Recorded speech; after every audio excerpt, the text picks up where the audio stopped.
2 Brenhinoedd, penod 6 ac adnoddau 8 i 17. 2 Kings, chapter 6, verses 8 to 17. I'll read 15 to 17. Pan gododd gwas gŵr Duw yn y bore bach a mynd allan, dyna lle roedd byddin a merch a cherbydau o amgylch y dref ac meddai o feistr, beth am nawn ni? Dywedodd yntau, paid y gofni, y mae mwy gyda ni nag sydd gyda hwy. Yna gwyddiodd Elisais, arglwydd agor ei lygaid iddo weld, ac agorodd yr arglwydd, lygaid y llanc, ac yna fe welodd y mynydd yn llawn meirch a cherbydau tanllyd o gwmpas Elisais. Wel, mae eisiau fi atgoffa chi o'r cyd-destun yr hanesyn bach hyn. Mae e'n sôn am brenin Syria. Syria oedd y wlad oedd yn elyn i Israel ar hyn o bryd. Cenedl Israel lan yn y top. Ac roedd y brenin am ymosod ar Syria. Ar Israel, mae'n drwg gen i. Enw'r brenin yn Syria ar hyn o bryd Ben Hadan. Ond cyn ymosod, cyn mynd i ryfel llawn fel petai yn erbyn Israel, mae e'n danfon rai o'i filwyr mwyn edrych, mwyn cael gwybodaeth, intelligence, am yr ardal. Ond pob tro mae e'n mynd, ac efallai mewn ymgais i ladd brenin Israel, wrth iddo fe fynd heibio, mae Elisais, y proffwyd ar hyn o bryd, yn rybyddio brenin Israel i beidio a mynd i'r ar fan, lle roedd brenin Syria a'i filwyr yn cuddio. A mae'n yn digwydd sawl tro. Nes bod brenin Syria yn dechrau meddwl rhywbeth o'i le fan hyn. Mae rhywun yn helpu brenin Israel. Mae yna spy yn ein misg ni. Ac felly mae e'n dweud wrth i Lise, wrth i filwyr pwy sydd ohonoch chi yn gweithio i frenin Israel.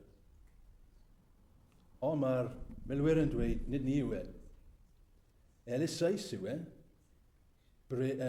proffwyd yn Israel. Mae e yn gwybod beth i ti'n llefaru yn dy stafell wely hyd yn oed.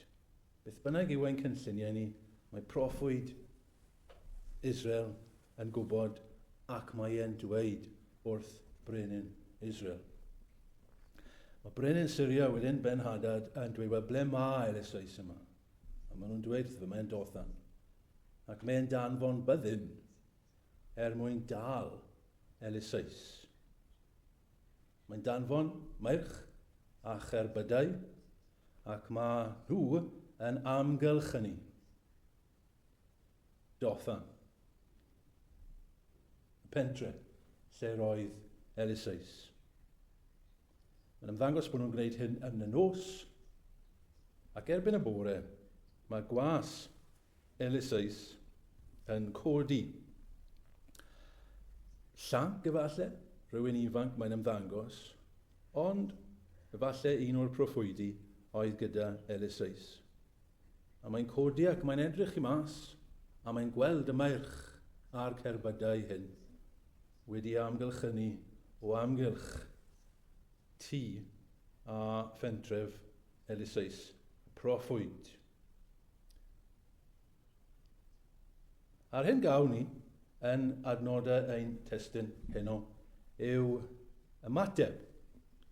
Ymateb y gwas ifanc yma i'r hyn mae e'n gweld, a hefyd ymateb Elisais i'r un amgylchiadau. Ac beth ni'n gweld yw fod yna ddau ymateb yma felly. Doi ymateb gwahanol i'r un sefyllfa. Yr un amgylchiadau.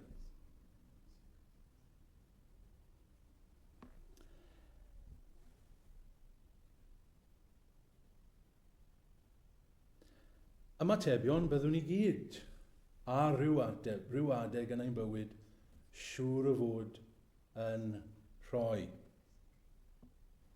Ond ein gobaith ni yw, fel Cristnogion, ac wrth i ni fynd yn hyn fel Cristnogion, ein bod yn ymateb ni llai fel ymateb y gwas ac yn fwy tebyg i ymateb Elisais. Doi ymateb. Ymateb y gwas, ofni. Beth yn ni'n mynd i wneud? Mae ar ben arno ni. Ac yna ymateb Elisais. Paid â gofni. Gallwn ni ddweud fel hyn. Mae un ymateb yn ymateb o ffydd. Dyna ymateb Elisais.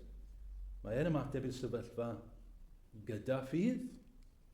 Ac wedyn allwn ni ddweud yr ymateb arall yw'r ymateb sydd heb ffydd.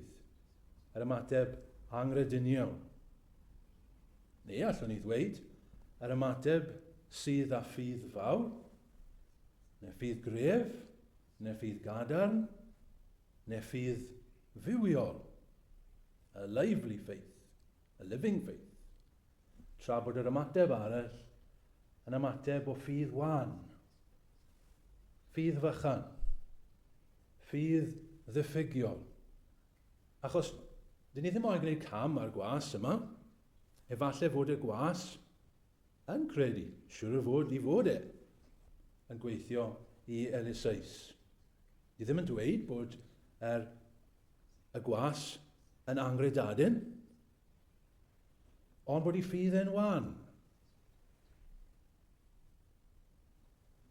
Ond fel mae hi, yn aml, mae ffydd wan yn ymarferol dim llawer gwell na dim ffydd.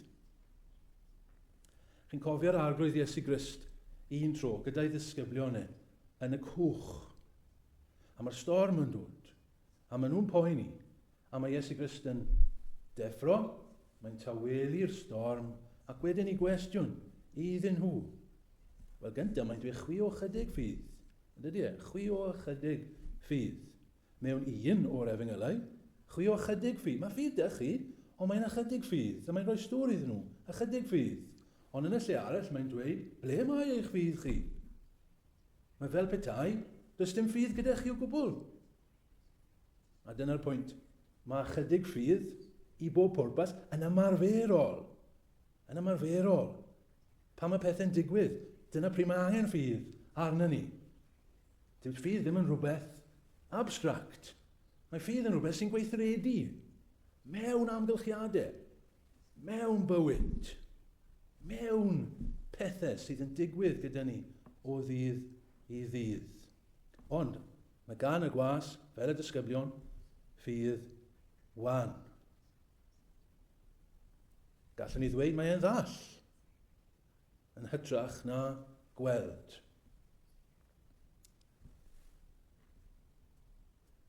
Nawr, cyn bod ni'n mynd ymhellach, mae eisiau gwneud hyn yn glir i ni mwyn defnyddio hyn yn ymarferol, mwyn i'r bregaeth fod o werth i ni yn ymarferol, practically, mae rhaid i ni ddeall, dyn ni ddim mynd i gael byddin, ydyn ni, yn amgylchynu ein tŷ ni. Ydym meddwl bod neb yn hyn bore fori yn mynd i ddeffro, a ni'n mynd i edrych mas o'r ffenest, ac ni'n mynd i weld byddin yna. Na, wrth gwrs, dyn ni ddim, wel, ni'n gobeithio, dyn ni ddim mynd i gael hynny. Ond mae hyn yn cynrychioli i ni. Pethau sydd yn dod i ni, sydd yr un mor real, sydd yr un mor anodd. Ni'n siarad am gystuddiau, yndyn ni, ni'n siarad am rhyw crisis yn ein bywyd ni. Rhyw anawsterau sydd yn codi i ni gyd. Problemau sydd yn codi. Trials that come to us all. Mae'r Beibl yn real. Mae'r Beibl yn dweud mae'r pethau hyn mynd i ddod i ni. Ymwysodiadau arnyn ni, gelynion fel yn yr emyn. Oedd yr emynydd yn ymwybodol o elynion, o'i amgylch chi, bach a mawr. Does dim hawl gyda ni ddweud, wel, mae'ch treialon chi yn llai na'n treialon ni, neu'n fwy. Does dim ots am hynny, i ni gyd a'n treialon. Cwestiwn yw, sut ni'n ymateb iddyn nhw? Sut ni'n ymateb i'r pethau hyn? A mae sut ni'n ymateb yn arwyddo sut mae'n ffydd ni. Ydy'n ffydd ni'n gref? Ydy'n ffydd ni yn real? Ydy'n ffydd ni'n iach? Neu oes dim ffydd gyda ni? Ac felly ni'n edrych ar y ddau ymateb gyda'n gilydd heno. Cyntaf felly, y gwas yma. Fel wedi eisiau fod un o'r proffwydi oedd yn dysgu gyda Elisais. Mae'n dysgu ar y job gyda Elisais. Mae'n codi yn y bore a mae'n cael braw. Felly dyma'r ymateb cyntaf. Cael ofon. Dyw e ddim yn credu bod e'n mynd i ddod y mas ohono fe'n fyw. Ofon, dryswch, panic, meddwl y gweithaf, poeni. Ni gyd yn gwybod am hynny. Ac arwydd, na dyn ni'n defnyddio ein ffydd. Ddim yn edrych, wedi dweud hyn sawl tro, ddim yn edrych ar neb, yn y gynulleidfa, does dim rhaid i fi, oherwydd rwy'n pregethu i fi gymaint ag i unrhyw un arall yma. Ni'n anghofio Duw, yn dyfe? Dyna'r pwynt. Dyna beth yw diffyg ffydd pan ych chi mewn sefyllfa ac ych chi'n anghofio bod yna Dduw.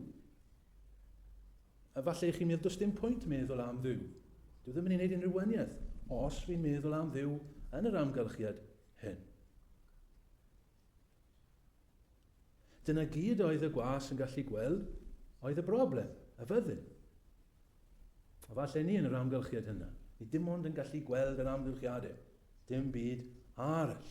Mae'n atgoffa ni yn dydi o hanes arall yn y Testament Newydd pan oedd Pedr ar y môr. Ac mae'n gweld y tonau. Pan oedd yn edrych ar yr arglwydd, roedd yn gallu cerdded ar y tonau. Ond unwaith mae'n tynnu lyged iddi wrth yr arglwydd ac yn edrych ar y tonau. Just y tonau. Just y tonau. Beth sy'n digwydd? Mae'n dechrau suddo. Dechrau mynd law. Ac ni'n gwybod am hynny. Yn dydyn ni. Ofni ac anobeithio a meddwl bod ar ben a meddwl bod y gweithaf i ddod. Nawr, sut oedd Elisais yn helpu i was e? Sut ni'n gallu helpu'n gilydd pan i ni'n mynd trwy pethau fel hyn? Wel, sylwch, beth mae Elisais yn dweud wrtho fe mwyn helpu i was e. Mae'n dweud wrtho fe i ddechrau, verse 16. Paid ag ofni. Na'r peth cyntaf, paid ag ofni. Ac wedyn mae'n dweud wrtho fe pam.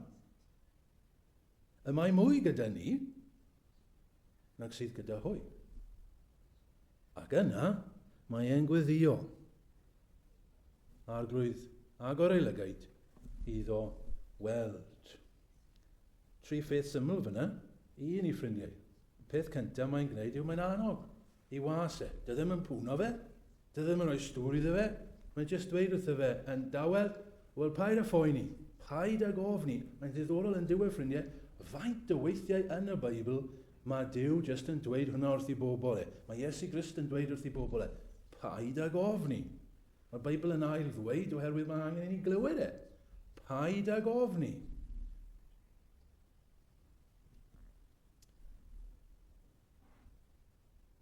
Ac yna, mae'r anogaeth yn dod hefyd iddo fe. Mae yna air iddo fe, air o gysur. Ni ddim jyst yn dweud wrth bobl, paid ag ofni yna fe. Mae yna reswm gyda ni. Pam does dim rhaid i ni ofni?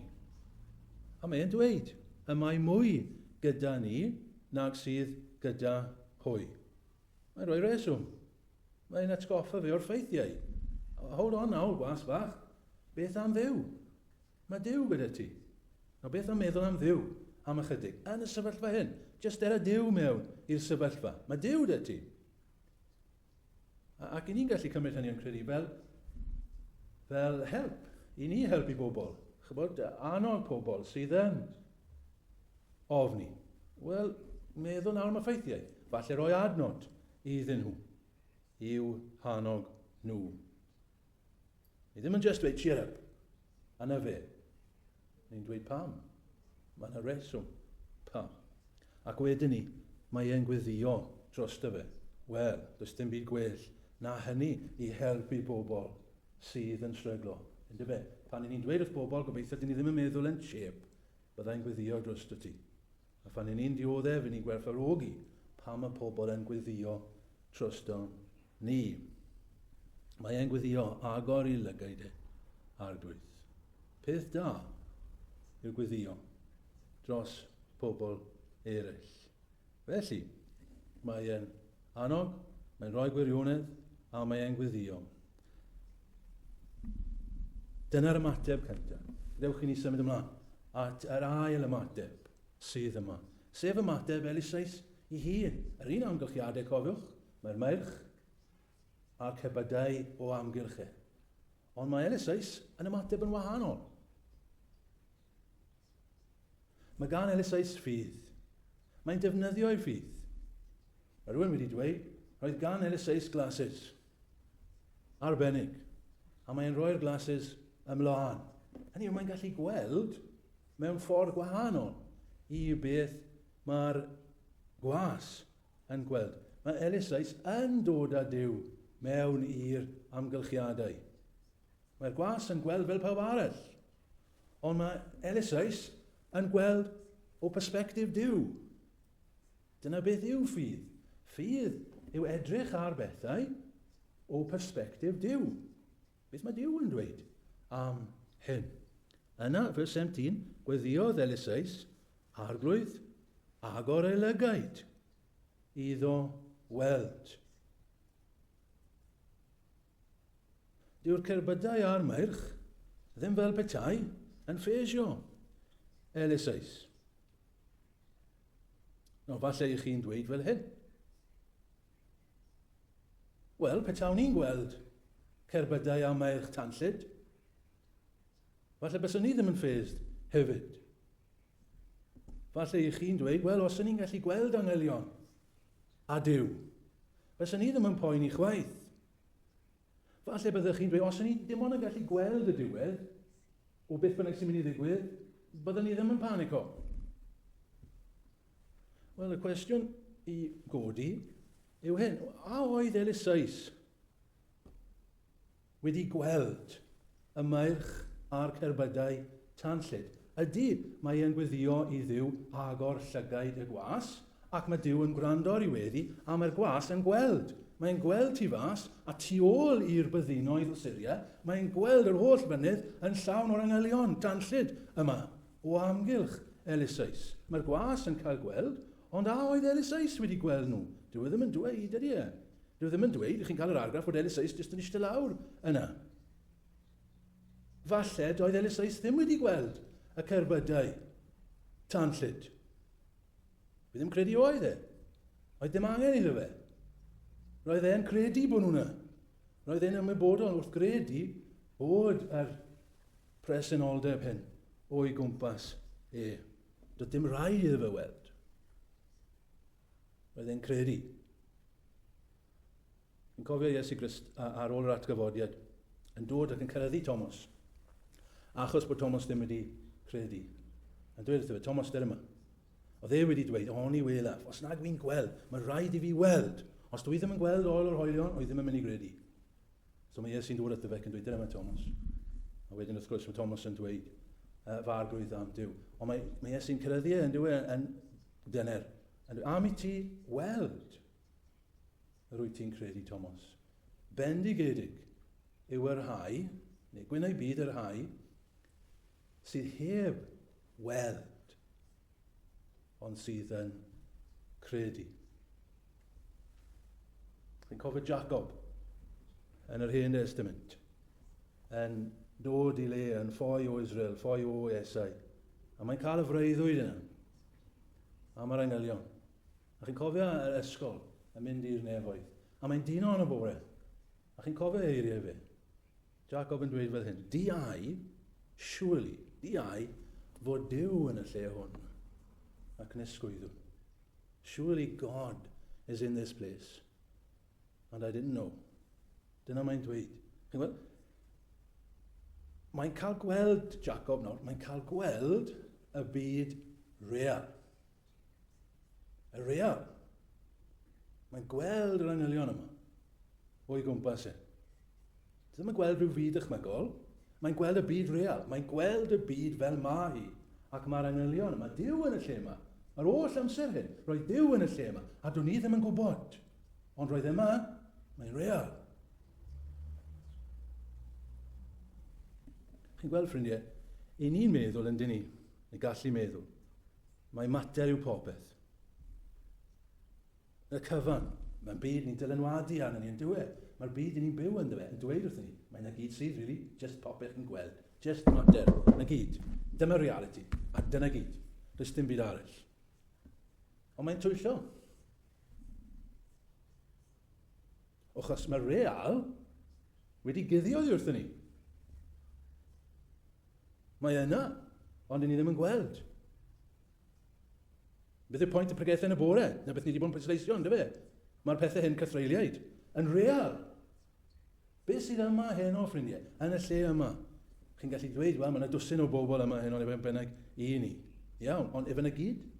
Efo yna gyd sydd yma heno? Neu oes mwy yma, yn bresennol gyda ni heno. Yn gweld oedd elusais, credu, y glasses, gweld, gwybod, mae yna fwy na just beth ni'n gweld. A beth oedd effaith hyn ar elusais? Gweld yr anweledig. Wel, peidio ag ofni, ynddo fe? Peidio ag ofni. Peidio a gadael i'r ofn llethu. Mae stroli'r ofn. Mae e'n ofni, fi'n siŵr oedd elusais yn ofni. Iawn, mae pawb yn ofni. Mae Cristion mwyaf cryf yn ofni. Iawn, ni ddim yn dweud bod elusais yn Superman. Oedd yn ddyn o gig a gwaed fel ni. Ni ddim yn dweud bod Cristnogion yn Superman. Dyw Iesu Grist ddim yn disgwyl i ni fod yn Superman. I ni'n ofni. Ond dyma'r pwynt. Ni ddim yn gadael i'r ofn a'i mae'n strol i ni. We don't let the fear to master us. We put on the spectacles. We use faith yn ei meddwl am y byd real. Mae mwy na beth fi just yn gweld. Quotation i chi. Courage is not being without fear. It is fear with faith. A fi'n licio hwnna. A wedi eto, courage, dewrder, is not being without fear. Fel we all know about fear. We all fear. We all panic. It's natural for us to do that. Courage is not being without fear. It is fear with faith. With faith. We bring God into the situation. Wel, nid bod yn laid back, nid bod yn optimistaidd, nid peidio becso, nid always look at the bright side of life, a pethau fel hyn. Chi'n cael pobl fel yna. Chi'n cael pobl sydd yn rhoi'r ymddangosiad i chi bod nhw wedi cael ei geni i'r byd hyn, a does dim byd yn ffeisio nhw o gwbl. Nid Cristnogaeth yw hynny. Dyw Cristnogaeth ddim yn galw arno ni fod fel yna. Mae'n neis os i chi fel yna, os ych chi ar temperament yna, wel gret. Ond mae'r rhan fwyaf ni ddim ar temperament yna. Mae'r rhan fwyaf ni'n gwybod beth yw ofon. Beth mae Dyw yn galw arno ni wneud yw ofni gyda ffydd. Gyda ffydd. Gwybod fod Dyw yna. Mae Dyw gyda chi. Mae Dyw yn gwybod am y sefyllfa. Mae anghelion yna. Mae'r merch a'r cerbydau tanllyd yna yn ogystal a'r merch a'r cerbydau o Syria. Rai adnodau i ni, ffrindiau. Some verses. Angel yr arglwydd a gastella o amgylch yr ai a'i hofnant ef. 2 Chronicles 32 and verse 7 to 8. 2 Chronicles 32, 7 to 8. Dwi'n credu bod ar dy ffôn os ti moyn gweld y fyny, Lili. Dwi wedi rhoi ar y WhatsApp. 2 Chronicles 32, 7 to 8. Byddwch yn gryf a dewr. Peidiwch ag ofni, na digaloni, o flaen brenin Assyria, a'i holl fyntau, y mae gennym ni fwy.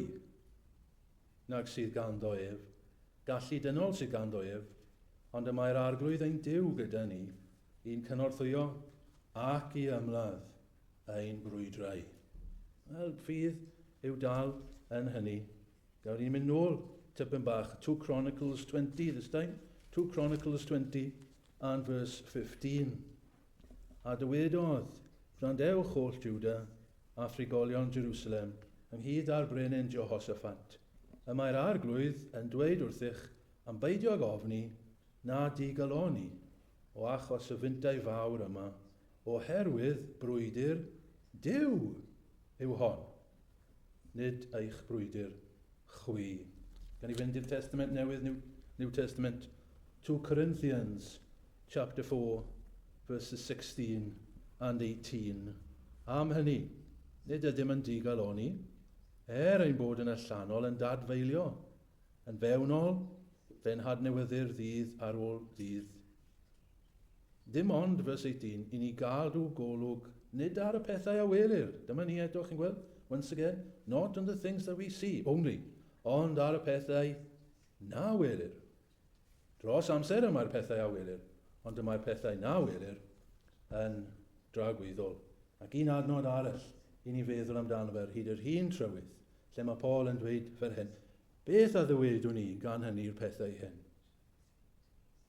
Os yw Duw tros om, pwy all fod i'n herbyn? Ond un peth, gen i ni ddod i ben, falle chi'n dweud, wel iawn, ond weithiau, fi'n teimlo na does angylio. Does dim am wared. Weithiau, does dim byd fel petai yn dod i ymladd ar fy ran i. Wel, cyn bod ni'n gorffen, gan i gofio ble oedd Elisais fan hyn. Roedd e mewn lle o'r enw Dothan. Yn ni'n dod ar draws Dothan mewn un achos arall yn yr Hen Testament, yn hanes Joseph.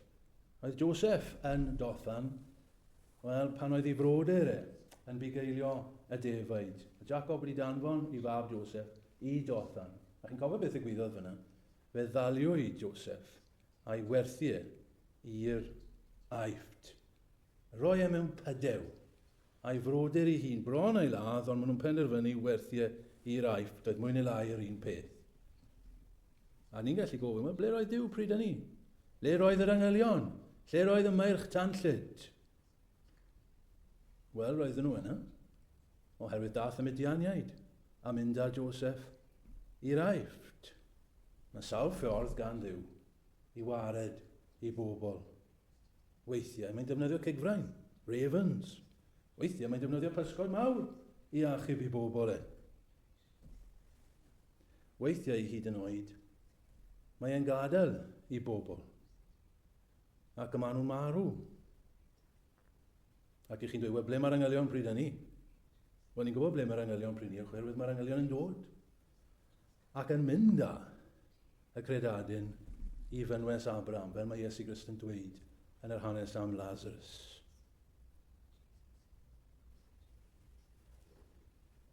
Ac felly, wrth i ni adael y darn yma, gadewch i ni gofio, fynnau gyda chi, cofiwch beth fi'n dweud, pregethu fi fy hun, cymaint ag i chi. Mae Duw ym mhob amgylchiad. Ac felly, os ydyn ni'n credinwyr, os ydyn ni'n Gristnogion, mae'n anghelion, mae Duw yna. Mae Iesu Grist wedi addo, mae wedi rhoi air, byddai gyda chi. Hi ddiwedd y byd, dwi ddim yn ei adael chi, fe byddai gyda chi. Mae lan i chi a fi i gredu, i gofio hynny, i gofio reality yn y sefyllfa yna. Os yw Duw trosom, pwy all fod i'n herbyn? Eithyr, yn y pethau hyn oll, medd Paul, ar y dim ni yn fwy na chonquerwyr trwy'r hwn a'n carodd. Amen.